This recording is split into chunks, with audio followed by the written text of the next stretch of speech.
Is it ADHD or just chronic nervous system dysregulation? I've been diving into nervous system regulation a lot right now, and my ADHD symptoms all just feel like my nervous system being dysregulated. And this has been something that just came to me only a few weeks ago. Because when I think back to when I was diagnosed with ADHD about 3 years ago, I was a mess. And I've been struggling through my 20s and early 30s until a point I was like, what I want in life, I wanted to build a business that's successful. Even just showing up for a regular day job, regular desk job, being able to keep that job and do well at the job and progress in it as I build a business. Just adulting tasks, getting things done at home, keeping a clean home, keeping up with. It's like, it got to a point I was like, why is this feeling so hard? And I suspected ADHD and really wanted medication because I was like, I've tried all the things. I've been doing mindset work, working with coaches, therapists, lots of biohacking, and it was still really hard.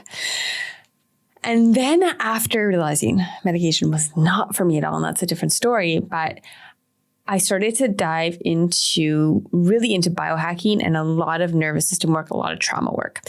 And the last really year or two, heavy on the nervous system regulation work. And that's then when I started to realize that, wow, my ADHD feels very under control. Like, do I even have it?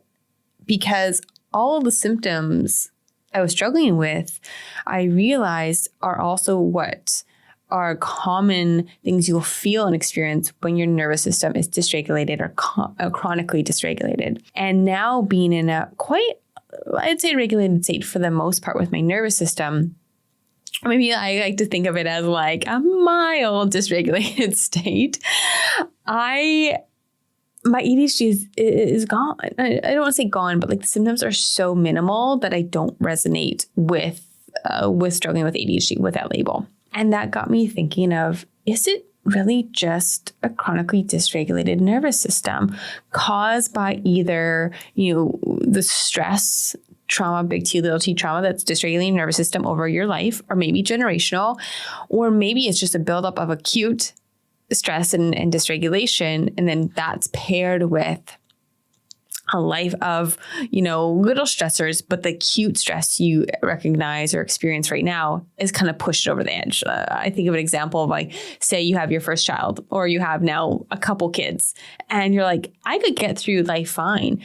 But now this extra stress, which is acute, is too much. That the stress I experience in life is that just pushed me over the edge that I'm really experiencing a lot of dysregulation. And this is what I want to explore today. I have these questions that I just posed now that I want to dive deeper into and share what my beliefs are on this and what I found. And then I want you to take from it what you will. Maybe it resonates, maybe it doesn't. Maybe it's just leading you down a different rabbit hole to explore to see how this is going to help your ADHD. But I really think that focusing on nervous system regulation, along with other biohacking strategies, which I share through this brand, are really going to help you with managing ADHD med-free. Now, this episode, I don't really have a name for them yet. I was going to call it my rambling episode. And this is really where I'm picking up the hypothesis, the higher thoughts, and pulling from my own experience, a bit of intuition, and also client experiences, people I know, and some research as well. But this is not a heavy researched or not a guest expert episode. So we are going to be switching between all three of those through this podcast. Let's get started. Welcome to Beyond Meds. We're unlocking ADHD management without medication, optimizing physical health, harnessing mindfulness, and biohacking for a med-free life. It's time to take a holistic approach and treat the whole person, not just the symptom. So what is nervous system dysregulation? This is when your nervous system is not balanced or switching between sympathetic and parasympathetic states. It means it's stuck in a sympathetic state and it's just looping there and it's not able to cycle through them. Sympathetic means we're in a stress state. So this is when adrenaline's up, cortisol's up, we're in a freeze, a flight, a fight, or a fawn response. Essentially, our brain's trying to keep us safe. And it's going to go into this heightened stress state to do so. When we're in parasympathetic, it's really rest and digest. It's that calm state. It's that deep lower belly breathing. This is where you literally digest your food. It's where you recover from the day, from a workout, through sleep. This is that calm state. But if we were only ever in that calm state, we wouldn't get a lot of stuff done all the time. We wouldn't be pushed to get those big deadlines done in time. We wouldn't be pushed to reach those goals that we're after. It would be hard to get in a challenging or good workout. We wouldn't progress our strength, our fitness. We wouldn't be challenging ourselves. So we need that sympathetic state. That's that stress state where we grow as humans, but we need to be able to switch between the two. So when we're dysregulated, we get stuck. We're stuck in that sympathetic state. Now, what I've learned is that it doesn't mean we're always in this like fight response and like ready to attack a lion or not prevent. What's the word I'm looking for? Protect yourself from a lion from caveman days. But you could be stuck in one of 4 nervous system responses, which is fawn, freeze, fight, or flight. And this, I realize, may also change based on the stress you're up against. And I'll give you an example of those in a sec. But fawn means essentially you're fawning over. You're people pleasing. You're kind of laying down and you're like, whatever, I just want to like make peace. I don't want confrontation. I'm just going to play small, hide, people please. Freeze means you freeze. Maybe you're not taking any action. You're procrastinating. There's this big fear. If it's in regards to, talking with someone, you're just like, I don't have any words to say. I don't know how to show up for myself in this moment. Fight is that aggression. It's anger. It's trying to, maybe you're like blowing up, you're yelling, or you're just really pushing forward full force. You're like, I'm not backing down. I just need to power through this big project right now and get it done. Flight means running away, maybe avoiding the situation, avoiding conflict or avoiding confrontation. Maybe it's like quitting a job because you're like, I don't want to talk to my boss about this. I'm just going to quit. Those are things I would do. So that's what each response means. And now when I said we could experience a certain one of these responses in regards to a certain stress. For example, I know when I'm faced with like a power dynamic, say in a job situation, that's typically where it comes up, or any time where I perceive someone to be of higher power than me, I often will come to maybe more a fawn response or a freeze response because I think back to childhood where that was my dynamic. Versus when I feel I'm in a similar power dynamic and someone triggers me, I maybe go more into a fight response. And then I know I have a flight response also in other situations. So you may be like, I totally cycle through these, but there's one certain dynamic when I, at work, when I do something wrong, my manager comes to talk with me, I just completely freeze up. Maybe that's when you're playing small. That's when you keep getting stuck in that sympathetic state and you're not getting out of it. You're staying in that. And maybe when that happens, you start to ruminate on it and you feel this anxiety in your body. And even though that problem may be solved at work with your manager, maybe you're stuck in it. It constantly comes up and you start to experience that in other social dynamics, other power dynamics. Maybe it's in in your crochet club or out with friends who you perceive to be in a higher power status. So when we get stuck in the sympathetic state, as I said, our body goes through a lot of chemical changes.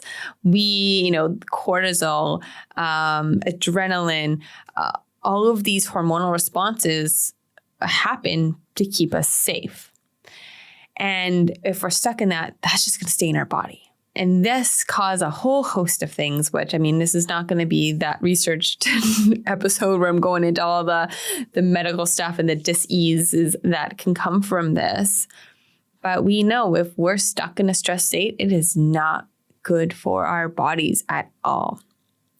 And this is what I see comes out as the symptoms of ADHD.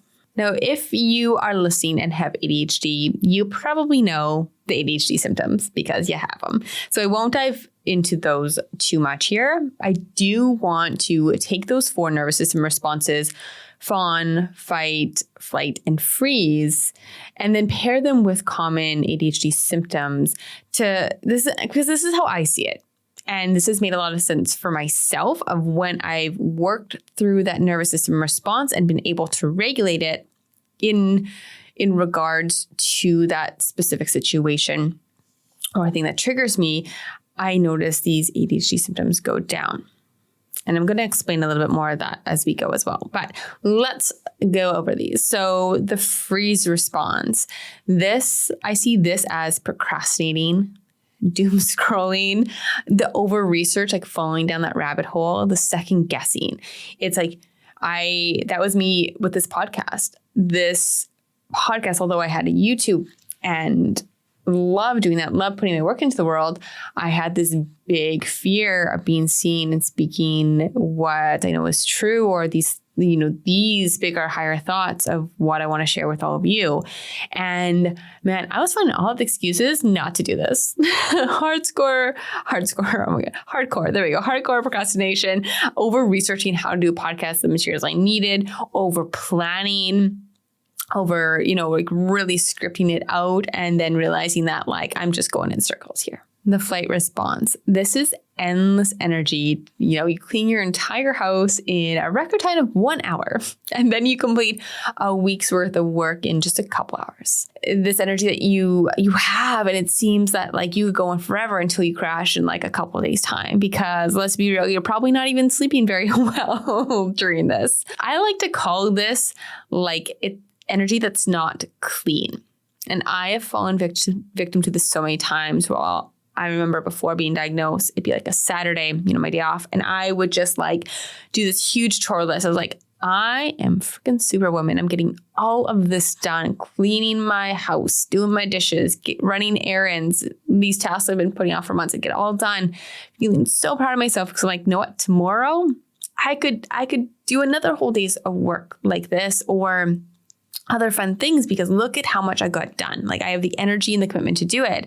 That day would come and I'd be absolutely exhausted because I was in a dysregulated state. So I was literally running off adrenaline to just go, go, go, go, go, which is what I would call this hyperactive energy. And the next day, that just, that adrenaline was like, whew, we're done. We're not in a stress state anymore. We can relax, and I would completely crash. The fawn state. This is that, highly sensitive, empathic version of yourself where you're scared to speak up in a meeting at work.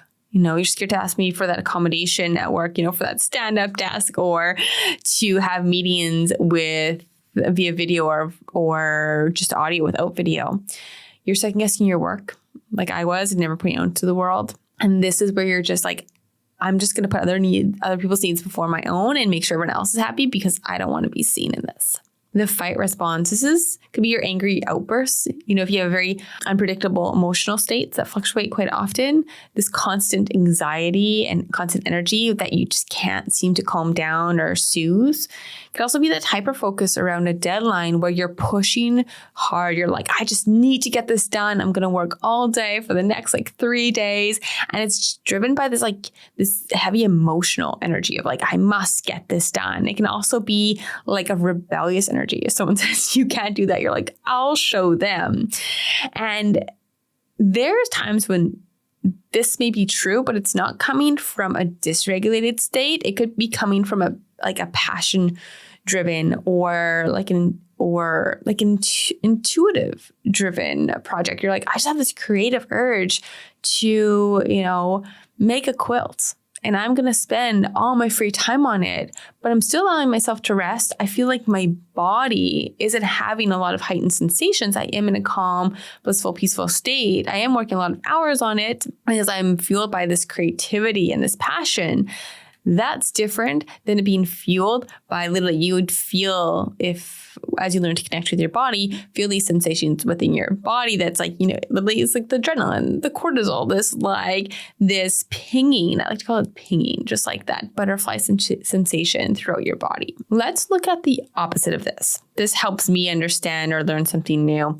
So the opposite of a sympathetic state would be parasympathetic, that rest and digest. So have you ever meditated and you feel like as soon as you come out of that meditation, your ADHD has disappeared for a hot minute? That's because your nervous system is like parasympathetic. It's rest and digest. You are chilled out and you're like, I don't feel a need to reach for my phone and scroll social media. I don't feel like I need to run around my house and do 5 different tasks but not complete any of them. I don't feel like I'm going to just go down that research rabbit hole on my podcast. I actually want to start it right now because I have clarity and I'm excited and this feels really easeful.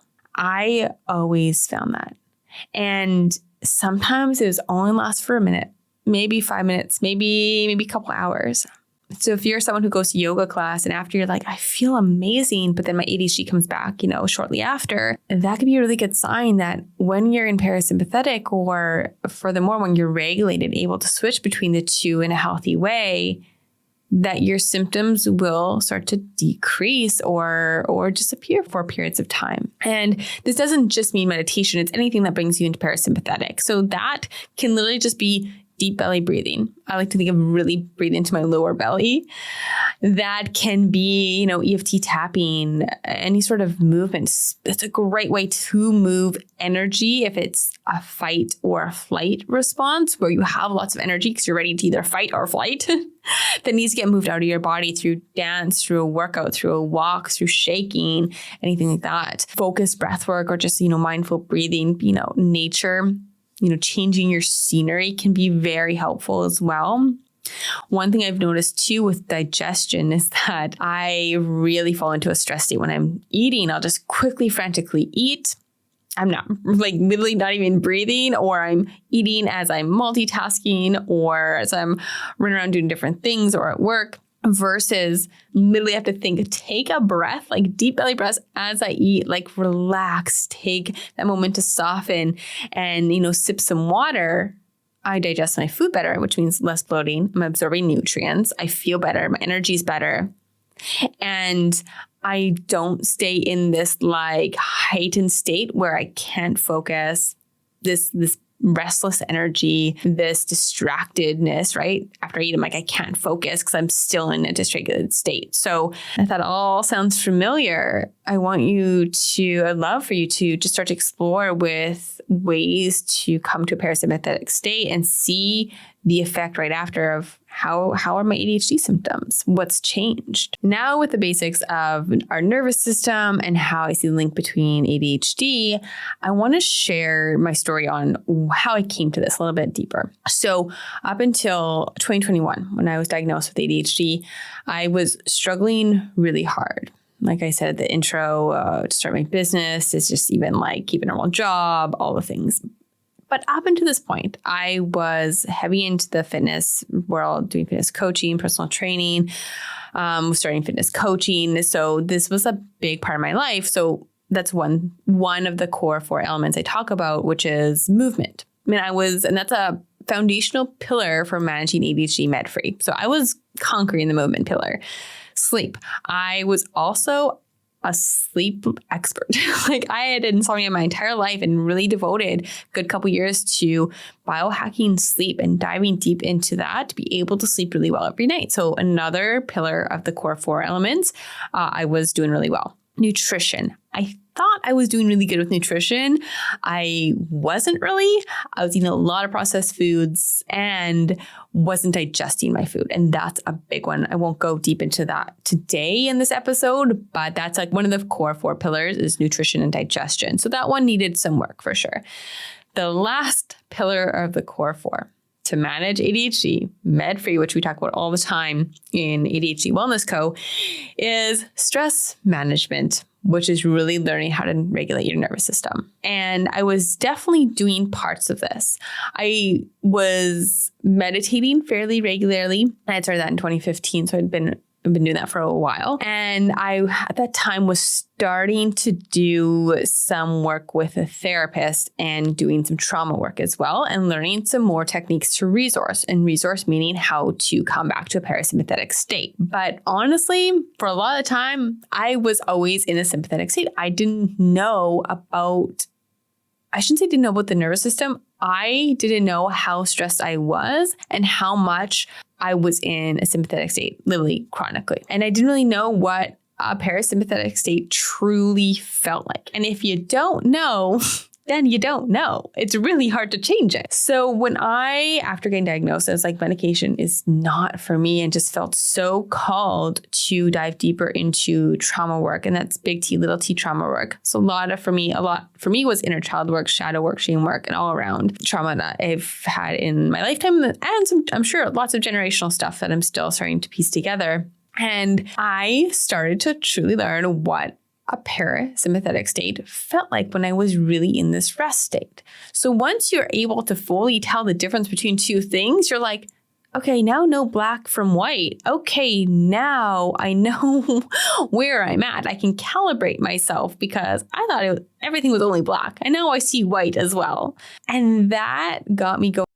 Continue my journey of like, I want to find more of this white balance. This is great. I've experienced black forever. I want this white. This is good. This is really good. It feels really good. And then I learned about not just coming to a parasympathetic state, but also a regulated nervous system, meaning I'm able to balance between, or not balance, like loop in and out of them, be able to go back and forth in a healthy way. Because if I was just going to go meditate, I'd feel that peace afterwards, and my ADHD symptoms would go back. And I know it's like, okay, well, I'll just have a regular meditation practice, which is good. However, when my stress and triggers would come up that were caused by trauma from, childhood or generational, that I kept experiencing and repeating, because it's going to keep coming up in your lifetime until you work through it, I was constantly coming back to a dysregulated or a sympathetic state. Because I didn't know how to find calm, how to resource, how to come to a parasympathetic state in those moments of stress. And before, I wasn't working on that trauma, so it was continually repeating in my life. If we don't work on something, that pattern will continue to show up for us. So all of that to say is true regulation wasn't just meditating every day, but rather it was working through my trauma and stressors from over my childhood and lifetime, and having the resources to go to a parasympathetic state. For me, it's EFT tapping, movement, dance, breathing, meditation, cold exposure, just body scans, a whole bunch of things. And being able, those are like my toolkit, being able to do those things or find those things in moments of stress. It's not just the daily meditation. It's being able to find that calm in the moments of stress. And the more I was able to heal trauma and do those resourcing, I could show up in situations that would normally have me doom scrolling, avoiding, procrastinating, feeling high anxiety, not being able to focus, and was able to find calm and intention so I could choose differently. Be like, no, I do want to focus right now, and I can. I'm able to. You know what? I notice this fear that I'm procrastinating on certain podcasts. Let's face this. And I have the resources and the cognition to be able to actually take a step forward, because I'm not in a sympathetic state. I'm not in a fear state of avoiding. So this really kind of blew my mind. And it made sense to me because I kept experimenting with it. And the more I was coming to a regulated nervous system, the more my ADHD started to melt away.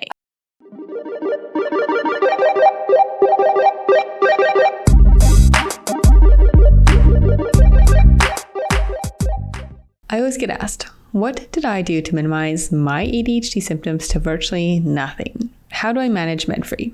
And although there are many contributing factors, which I teach on this podcast, there is one that stands out, which has made the greatest impact in managing my ADHD, along with contributing to me just being able to trust the flow of life more and being more at ease with it. And that is my daily self-hypnosis work, where I reprogram my subconscious mind to create new neural pathways. These new neural pathways support the life I want to create and have. I do this with the help and guidance of the 2E Magnetic program and app. The 2E Magnetic program guides me through these self-hypnosis tracks to work through, heal, and reprogram whatever I want to focus on, such as money and spending habits, health and body image, getting past procrastination, taking intentional versus impulsive action, and some of my other favorites, doing deep inner child and shadow work, both which have resulted in deep inner healing that have contributed to a decrease in my ADHD symptoms. Best part, it's at the fraction of a cost of typical hypnosis sessions, and I can do it in the comfort and safety of my own bedroom. Hands down, this is the best membership I've ever joined. And honestly, I tell everyone I know about on how impactful it's been for me and that I know will be for them as well. So I'm excited to offer you, as a listener of Beyond Meds, a 15% off discount on the membership. Just use the link below and you can sign up either on a payment plan or pay in full with that 15% off. Again, that's 15% off their membership to do self-hypnosis work and reprogram your subconscious mind to have the life that you desire. Another just example I just want to throw in here, because it's also I found very helpful for myself to understand.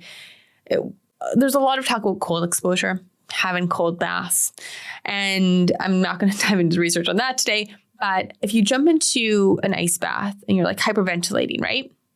The purpose of this is to regulate your breath and to come to a calm breathing pattern, because that is you finding calm in a moment of stress. And that's exactly what we're trying to do. It's like in these moments of stress, when my boss calls me into the office and he's like, that report last week, and you're like, oh my God, like full on panic, full on freeze mode. You're like, you can't talk, you can't find words. Or maybe you go to a Fawn state and you're just like, oh my God, I'm so sorry. I'll just redo it. I'll redo it. It's all my fault. What can I do? I'll work hard on it. I'll just work overtime. No big deal, right? Whatever response comes up, when you're able to face it like that, and like Bowser at the end of the level for Mario, or that cold bath, you're like, I'm going to breathe. And how do I actually want to show up in this moment, in my power, in my worth? And it's going to look different than it has before. It's going to be like, hey, I did my best work. I got it done in time. I did everything that was asked of me, maybe even better than what was asked of me. I don't think I'm in the wrong. It's like, what? Maybe there was miscommunication, but maybe together we can figure this out. But you know what? I'm not going to freeze in this moment. I'm not going to fawn in this moment. I'm not going to fight. I'm not going to run away, because I'm showing up in my power in a regulated state. I look at ADHD as being on a spectrum where some have more severe symptoms, experience it to a higher degree than others.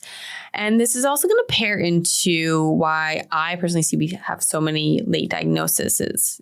There we go. Which I'm going to actually share more in a different episode too. But those I feel like have a more severe case of ADHD. I do believe that when they're born, there is that brain impairment, that slow brain development, which, part causes the ADHD, the executive functioning, how the brain's wired. And that's paired with the stress and trauma they experience as their brain's developing through childhood, and probably also into adult life, the brain's develop, but that acute stress that they're going to hold on to, that's going to stay in their body and continue to reinforce a dysregulated nervous system, because they already have the dysregulated nervous system from childhood, from the stress they experience. But we're also looking at the generational stuff before they're even born, right? And I feel like all of that combined creates a stronger, more severe case of ADHD. This is based on what I've seen through research, and just my intuition of like, this just seems to make a lot of sense to me. So take of it what you will. And then we have the folks that are on more of a mild scale of ADHD. And I'd say that's for myself too, where maybe there's some generational stress trauma there, probably some stuff in childhood for sure that caused some sort of brain impairment or slow development. Maybe not at all, maybe to a very small degree. So we have that chronic stress, but then we have some acute stress probably through adulthood, which is, reinforcing this dysregulated nervous system, which caused the ADHD. But because there's just like less layers there to the onion, it's a little bit easier. I'd say it is easier to find a regulated nervous system because there's less to unpeel from the onion. And then I'm going to say like the folks that are misdiagnosed. And if you feel you're misdiagnosed, or if you don't, like, it doesn't matter what it is or isn't, because what you're experiencing in your life that you feels like ADHD is completely real and valid. But these can be folks that maybe their brain was developed as it should, but it was a mix of some, childhood chronic stress and trauma, just like normal childhood stuff that caused some stress, like little T trauma, and then paired with a lot of acute stress in adult life, which I believe is a reason we have so many late diagnoses as well.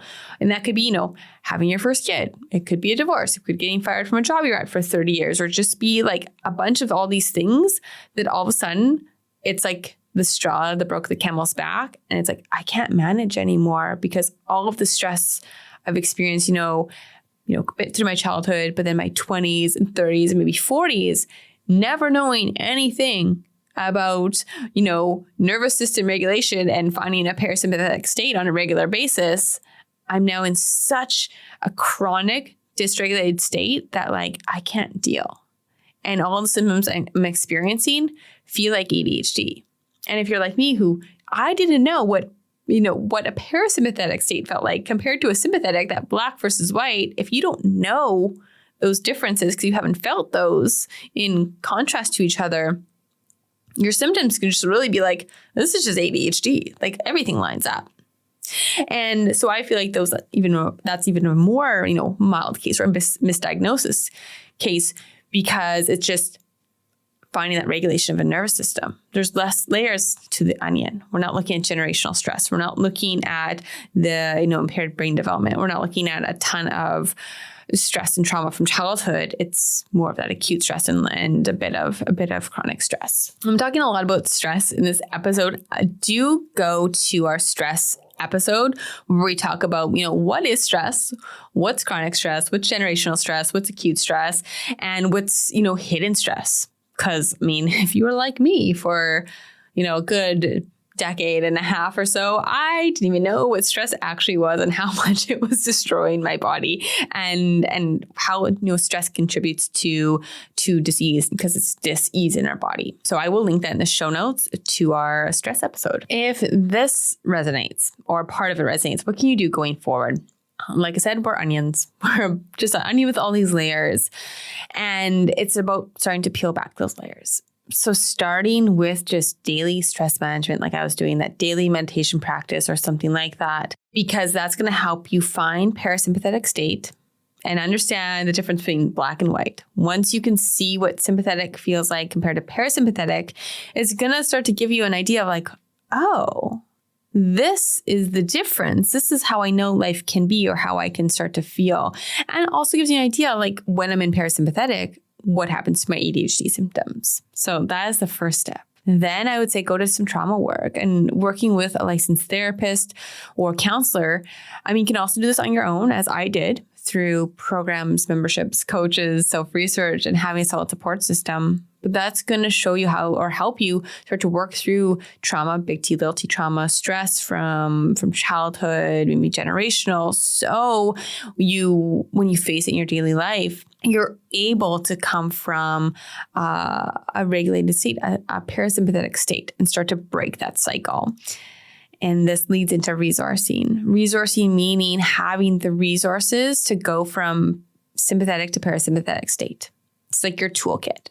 It can look a lot of different things, EFT tapping, dancing, shaking, just breathing, cold exposure, meditation, whatever that looks like. I like to use a whole bunch of different things, but it's creating your toolkit and then practicing it regularly in a safe place. So when you're in that heightened stress state, you're like, I'm literally resourced. I've practiced this. It's like game day. It's like you went to practice for months and months and months, and now it's game day, and I'm ready, and I can show up, break this pattern, talk to my boss in a calm, intentional, in my power way without freezing or running away. And we actually have a workshop on this in our upcoming membership program. So stay tuned for that. And then it's just a heavy dose of courage. It's facing that stress. And then once you've done the trauma work, the stress work and a resource, and showing up differently to be able to find that calm parasympathetic state. And finally, it's continuing this work. It's like mind gym. You got to keep doing it to strengthen your mind and your body. However, when you are finding that regulated state for your nervous system, it is going to help you stay in that. But if you're someone who's really struggling with ADHD, it's going to probably take a lot more work because there's more layers to the onion. But that's okay because it's still moving you in the right direction. And this is about making it part of your regular day, regular life of who you are. It's movement, it's good sleep, it's breath work, all of those things that we talk about in AWC, the foundations for managing ADHD med-free. And lastly, this one kind of just like wraps it all together. So it's not just the fourth or the final point, but really part of all of them is having a solid support system.